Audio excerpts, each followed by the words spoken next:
I feel like this was a good year for Littlewood to release from early access. A game that has the charm of Stardew Valley and the gameplay of Animal Crossing or RuneScape. It's a well-paced game jam-packed with so much content that 100%ing the game will take so long. But the gameplay loop makes you crave another day to gather more resources, interact with more townspeople, and gradually build up your town. Littlewood takes many great aspects from previous hits and blends them into a fun take on the farming sim, social sim, and town building genres. Littlewood is a peaceful RPG, according to its developer Sean Young. Young had been working on the game for a year and a half before he put it up on Kickstarter in January of 2019. Within 2 hours, the game had reached the Kickstarter goal of $1,500 and eventually reached over $82,000, reaching every stretch goal. Full disclosure, I was one of the people who backed the game on Kickstarter after I played the demo. The game then launched in early access in June of 2019 for PC, Mac, and Linux, and got continual updates until its full release on August 4th, 2020. There is still a Switch port on its way, but that seems to not be coming out for a little while, although I will say prior to the release on the Switch, this game is a perfect game for the system given its pick-up and play abilities. Reception to the game has been very positive. The game currently holds an overwhelmingly positive review rating on Steam, and critical reception was also very positive. I couldn't find a review that marked it lower than 8 out of 10, but that was a small sample size, so take this with a grain of salt. The premise for the game is that the player character is the hero of Solemn, the floating continent on which the game takes place, who has just defeated the Dark Wizard after many quests and adventures. However, after their battle with the Dark Wizard, the hero has no recollection of their past life and adventures. Since the battle is over though, and the continent is saved, in order not to slip into the angst of a life lost, your friend Willow encourages you to build a new town to help the people displaced by the prior events. That is what you then do in Littlewood. Along the way, learning more about the continent and your previous adventures, including meeting some of the people involved in said adventures, such as Willow or Dalton. You as Mayor, Queen, Grand Poobah, Lord Ruler, Dictator, Sovereign, should I just keep listing titles, of whatever you choose to name your town, need to make sure to make your town the best. How will you do that? Well, I'm glad you asked. Let's talk about gameplay. If you've played a game like Stardew Valley and/or Animal Crossing, you'll see a lot of similarities to the various different styles of gameplay Littlewood has.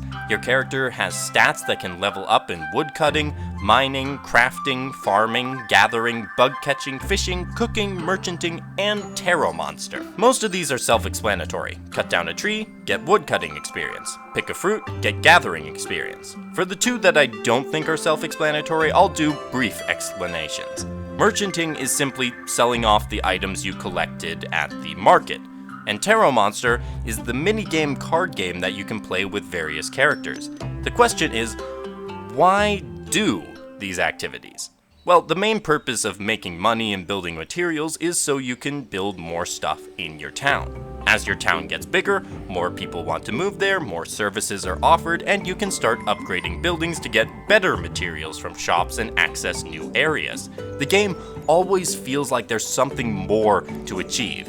Okay, you've built this person's house, now you can build the museum where you can show off what you've collected in your adventures from bugs to flowers. Now, in order to upgrade the museum, you need wood and stone to craft bricks and planks to upgrade it, and so on and so forth. These activities are really not time-consuming on their own, but taken in total, there's so much to do that, of course, you'll never get to everything you want to do each day.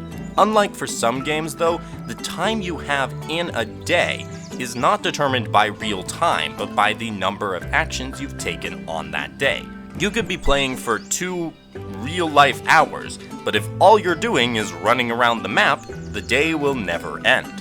Traveling between the town and the mines, forest, port city, library, and other locations also doesn't require energy, so it's easy to do a lot of varied things.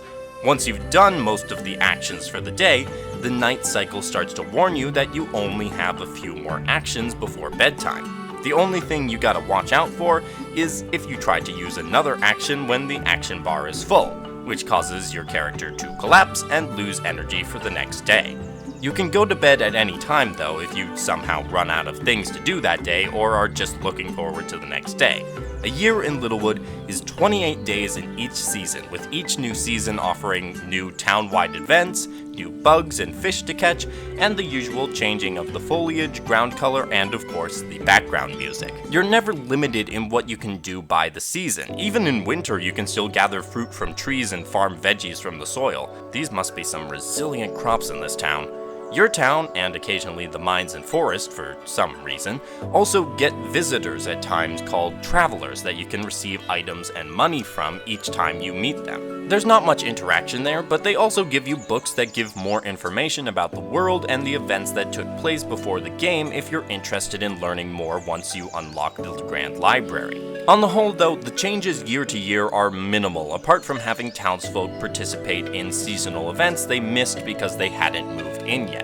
As for the townsfolk themselves, there are 15 you can build houses for throughout the game, meaning 16 houses in total counting your own, which may go down to 15 again once you marry someone and move in with them. Don't worry about running out of room to fit everyone though, since you can expand the area of your town if you're feeling a little cramped. Word of warning though, if you want to get certain rewards with each character, pay attention to their desks, where they'll let you know what furniture they'd like and where in the town they'd like their houses put. Like with your stats, you can also level up your social levels with each one of the characters. As you get higher levels with them, they'll offer some nice goodies when you talk to them, from building materials to bugs they've caught while you were busy. The ways you level up characters' social levels are by talking to them each day, hanging out with them as you wander around, and complimenting or even flirting with them. Flirting, of course, starts off the next possible stage in your relationship with dates. After flirting with a character a certain number of times, you gain hearts with them until you can ask them out on a date. Go on enough dates, and you can then propose to that character and get married! Yay! Out of the 15 townsfolk, 14 of them are potential romances. The only townsperson who isn't a marriage candidate is Dudley, who is an old man. The characters don't have the deepest characterization, but I found all of them charming, and you also get glimpses on how they interact with the other townsfolk in the special event scenes, so they do have lives outside of interacting with you. The visuals are nice and colorful, with special attention towards the wacky item designs and the pretty character art. Since you have a lot of creative power on how to build your town, it is very easy to create a distinctive town style if you're feeling up for it, from placement of buildings to flower breeding. I've seen some absolutely amazing designs out there on the internet, so feel free to look at those, because my town is a lot more basic in its setup, so you're not going to get your fix looking at the footage here. This, coupled with the unobtrusive atmospheric music, gives Littlewood a calm, creative, and serene environment that allows you to float into this fantasy world where everyone listens to you and you have friends that live nearby. Blissful escapism. Just so long as you don't lose sight of those evil wompers in the mines or the dark trees in the forest, you are in for a relaxing time on the continent of Solemn. There are a lot of good options for blissful games that allow you to escape from the worries of real life for some time, and I think Littlewood is one of the best at that. It's a game that you can really take at your own pace, even allowing for midday saves if your gameplay gets interrupted. With quirky and endearing characters, a premise that makes you want to find out what happened to your character before, and tons of stuff to do and work towards, Littlewood has the charm and enjoyable gameplay loop of a game that ropes you in for just one more day. I highly encourage more people to give this game a try and discover the land of Solemn. Thank you for watching. As always, leaving a like helps this channel avoid getting knocked about by the whomper that is the YouTube algorithm, and comments are helpful for me to know what people liked, or God forbid didn't like, about the video. Subscribe to keep following the channel for more video game content, and I hope to see you all next time. Special thanks goes out to my friend Bookish Selkie, who helped with the script editing for this video. If you enjoy books, I highly recommend checking out and following her Instagram page for her fantastic book reviews, link in the description. Thank you, have a great day, and happy gaming.